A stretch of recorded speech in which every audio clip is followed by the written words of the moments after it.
I nderuar i zotëri Bajram Begaj, Presidenti i Republikës Shqipërisë dhe zonja e parë Armanda Begaj, i nderuar i kryetari i Komunës Prizreni zotëri Shaqir Totaj, i nderuar i zotëri Ajrullah Qeku, Ministri i Kulturës, Rinisë dhe Sportit, të nderuar deputet të Kuvendit të Republikës, të nderuar kryetar të komunave të Kosovës, por edhe të Luginës, Preshevës e të Maqedonisë Veriut, të nderuar të pranishëm, zonja dhe zotëri, motra dhe vëllezër, këto ditë teksa po bëhen 26 vite prej çlirimit të Kosovës, ky qerek shekulli i lirisë më të madhe dhe më cilësore ndonjëherë në Kosovë, është përshkruar edhe si periudha kur me më shumti e kemi kujtuar lidhjen e Prizrenit edhe sa i përket rregullsisë edhe vazhdimësisë.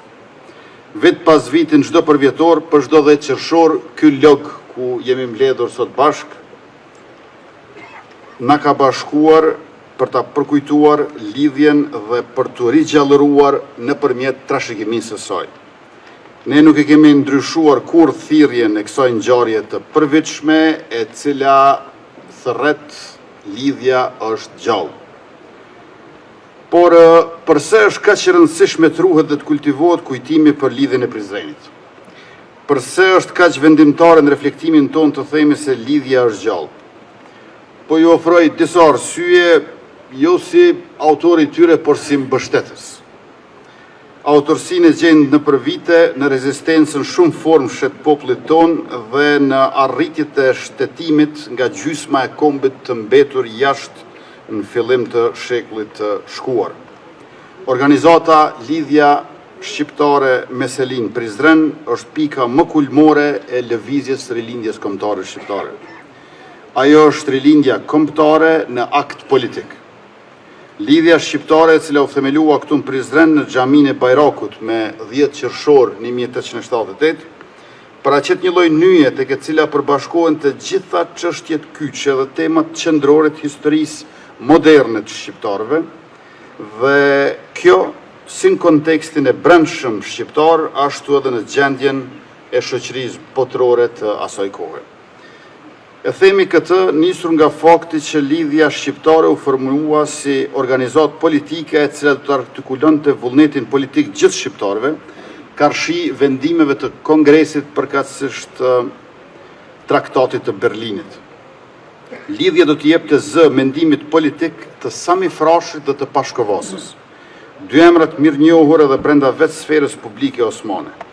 Për herë të parë në një interval disa shekullor historik, lidhja po themelonte një kahje tre atë të idesë së bashkimit në ide e përfaqësim e përpjekje të shqiptarëve.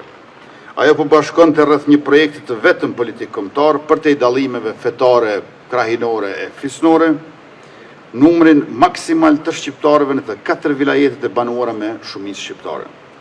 Qëllimi ishte një vilajet shqiptar i mbetësishëm si njësi unike në hapësirën e Rumelisë, si quheshin territoret evropiane të perandorisë osmane atë botë. Lidhja i dha pozicion të qartë politik shqiptarëve sa i takon premisës tashmë gjerësisht evropiane të rezultimit të çdo kombi të vërtet me një shtet për vetë. Në kontekstin e jashtëm, lidhja ishte ndërgjegjësimi i plot mbi natyrën e projekteve politike shoveniste të vendeve fqinje, si dhe mbi epokën që po hapej në ndryshimin e përbërjes së fuqive të mëdha. Pra te lidhja shqiptare e Prizrenit e gjejmë edhe autenticitetin e mendimit politik konformues dhe shtetëndërtues shqiptar, por edhe forumin e përballjes së krahëve politik pro-osmanist dhe atij autonomist. Te lidhja shqiptare e Prizrenit e gjejmë edhe shpirtin kryengritës mes peticionesh e protestash, por edhe vullnetarizmin luftarak e ushtarak për mbrojtjen e trevave shqiptare nga ushtrit fqinje. Te lidhja shqiptare e Prizrenit e gjejmë edhe aftësinë e kapacitetin e shqiptarëve për të vetëqeverisur e për të vetëvendosur, por edhe aftësinë e tyre politike për të pozicionuar ndaj zhvillimeve politike ndërkombëtare të kohës, sikur luftrat ruso-osmane dhe përplasjet e interesave të fuqive të mëdha të ndryshme nga Mbretëria e Madhe, Franca dhe Gjermania deri te Austro-Hungaria dhe Italia. Më në fund, me lidhjen e Prizrenit, shqiptarët po shpreshin në mënyrë unike mbi çfarë ishin ata vetë dhe çka ishte realiteti politik ndërkombëtar. Pavarësisht shtypjes së lidhjes shqiptare të Prizrenit si organizat, ajo ka mbetur e gjallë si shembull qëndrimi dhe misioni në historinë e përpjekjes së shqiptarëve për jetësimin e vullnetit të tyre legjitim politik si një projekt afirmativ dhe për paqe. Lidhja dhe mendimtarët e rilindjes e thanë qartë se një Ballkan i qetë dhe me të ardhme premtuese është Ballkani ku shqiptarët respektohen në gjuhën, numrin dhe territorin e tyre. Ata kërkonin atë që u takonte dhe mvetësinë nuk e donin për të dominuar të tjerët, por për të qenë të barabartë me të tjerët. Nëse lidhja e Prizrenit do të ishte dëgjuar më mirë nga ideja politike e fuqive dhe jo nga interesat afatshkurtër, sigurisht që Ballkani, ky rajon i yni, nuk do të ishte në vemësi metafora e fuqisë së barotit. Ja përse lidhja është gjallë në mendjen e çdo shqiptari që respekton veten si publikja më politike e kombit, por edhe të njerëzit e tjerë të cilët ndajnë të njëjtat vlera universale.